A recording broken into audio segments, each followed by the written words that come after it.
Now we're gonna make corn tortillas, and I'm gonna use 2 cups of the masa.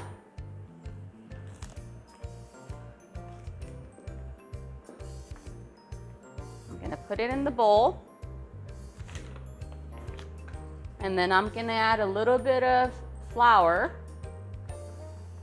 So it's about 1 cup. And then I'm gonna add about 1 cup of water. Then I'm gonna start mixing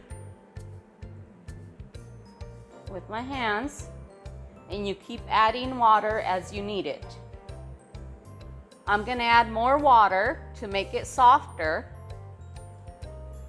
about another cup, and just keep mixing.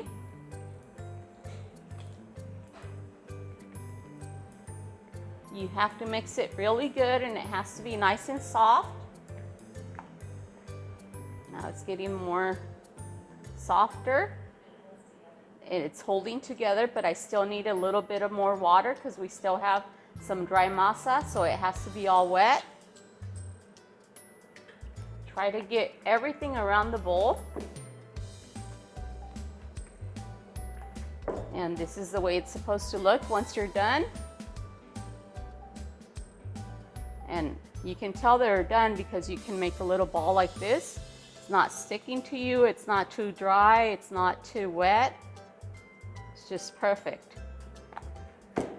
Okay, so we're done with this. Now we're gonna make little circles. It depends how big you want them. If you wanted a big tortilla, you could make it a good size like this. Or you can make a smaller one, like this. And it's really easy. You just go round and round like this, make a circle, just put them back in there, and do the same thing, back and forth.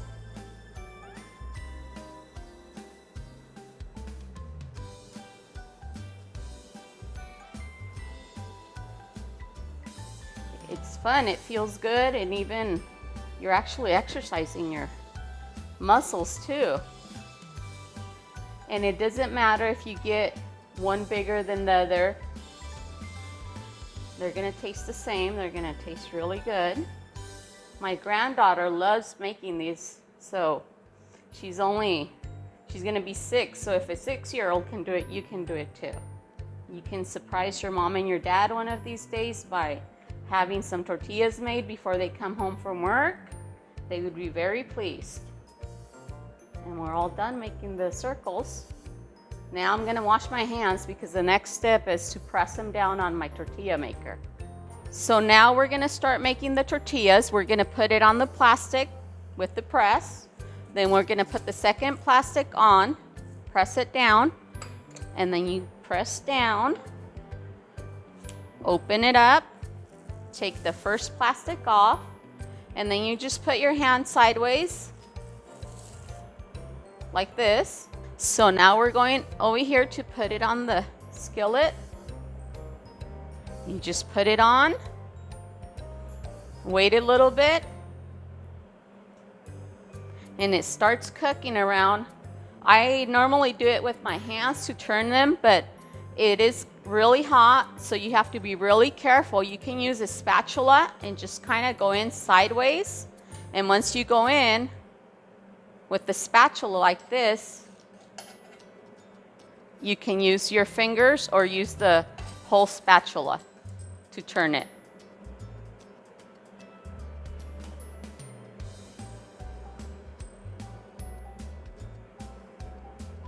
So now we just wait a couple more seconds.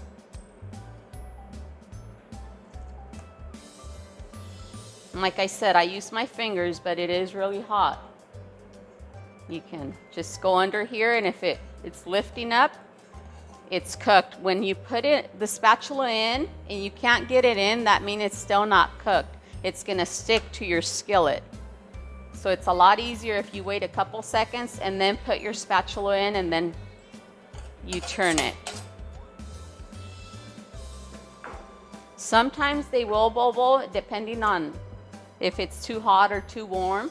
Normally when I make them, they'll bubble like a big bubble like this. Sometimes they won't, but as long as you turn in both ways, they will get cooked pretty fast.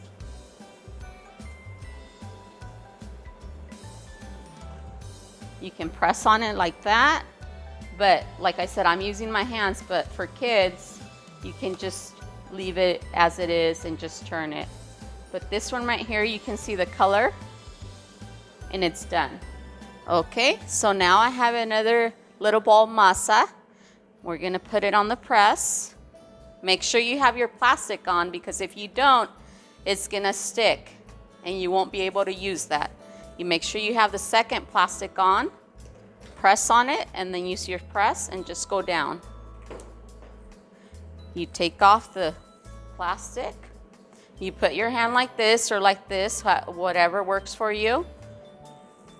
And then you just start taking off the plastic. And then the next step is going to your skillet. Okay, now that we're here at the skillet, you just go like this and put it on its side slowly, because if you throw it on there, it might get all bubbly and it's not gonna cook thoroughly. You have to be kind to it. So now we just wait a couple more seconds, and you could see on the sides where it starts cooking more, and that's where you normally, like I could see on this one, it cooked faster on this side than on this side.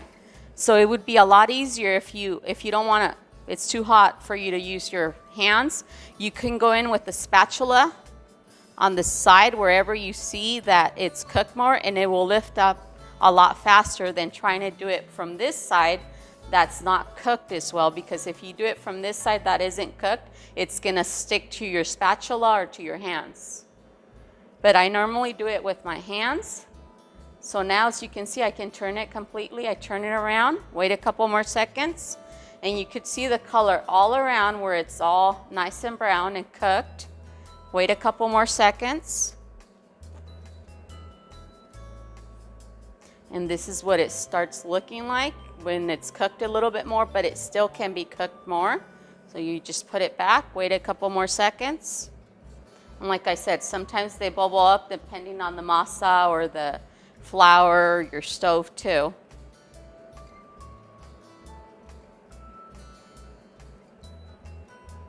So there we go, like this one. You see the little bubble right here? So now it's all done.